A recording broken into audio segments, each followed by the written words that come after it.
afternoon, everybody. I'm Rachel, owner of Strong Chicks Rock, and today I wanted to talk about loving yourself even when you don't feel like you can. In Strong Chicks Rock, the foundation of our whole online training business is to honor your body through food, movement, and self-love.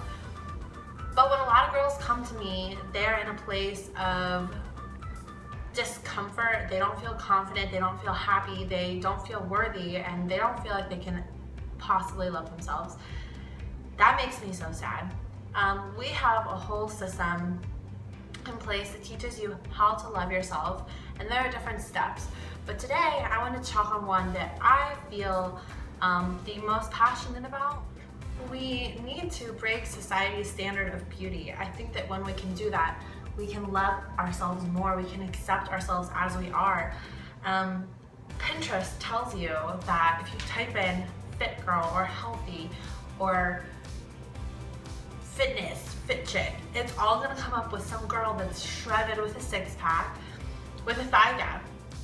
And that's just what comes up. You pull up a magazine and it's some girl who's tiny, thigh gap, tiny arms, tiny everything, tiny, tiny, tiny. And so when we look at this, and this is what society says is beautiful, and we're seeing that over and over and over again, and then we look at ourselves in the mirror and say, I don't look like that, I'm not beautiful. And then it becomes harder to love ourselves. It becomes harder to accept ourselves as we are when we see 10 billion different things that look different than us. And I know that it's hard to accept and feel when you don't feel like you look like those people, that it is okay to be different and it is okay to look the way you are, but it is. So I think that's the first step, or one of the first steps, and learning to love yourself more. All the time people tell you, you need to love yourself more. You should love yourself, you should love yourself. Well, that's really cool, but when you're in the midst of absolutely hating who you are, if you just binged on a bunch of food, or you just don't feel good about yourself, you don't feel beautiful, it's hard to be like, wow, Rachel, cool, wish I could love myself, tell me how. This is how. It's saying, you know what, Pinterest, fuck you. That's not what's beautiful to me. What's beautiful to me is, and then pick out the things that you do love about yourself. And the fitness industry, in society's viewpoint, me, as a personal trainer in my body right now, I'd probably be considered overweight, or I couldn't appear on the cover of a magazine, nor do I want to. But I think that's pretty fucked up because I feel good about myself and I love who I am, but that has taken a long time to get there. For a long time, I enjoyed and I prided myself on my legs didn't touch.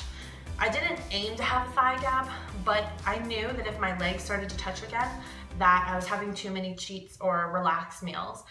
So I would stand there. I remember standing in the shower and looking down at my legs, and I'm like, oh my God, they're touching. And so then I would start dieting like crazy, so they would not touch, and then they wouldn't. And I still wouldn't be any happier. And then I walked around with abs for a couple of years because I had this in my fat, and it laid over my pants, even my leggings.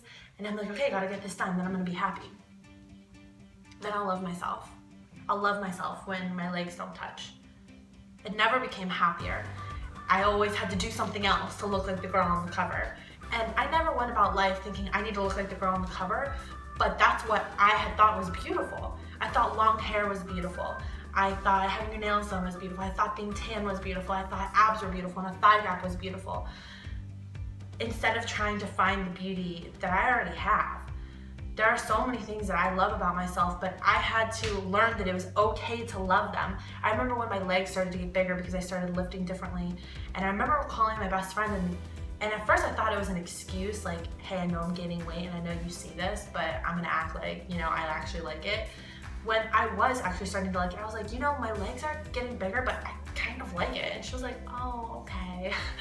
But I did and it was weird for me to like something that was different. That was different than what I thought was the standard. So, end point is find the things you already love about yourself and start breaking what society says is normal and what is okay. You get to decide what is beautiful. You get to decide what you enjoy about yourself, what makes you feel beautiful, what makes you feel confident, what makes you feel strong. Not a magazine, not your boyfriend, not a family member, not anybody else besides you.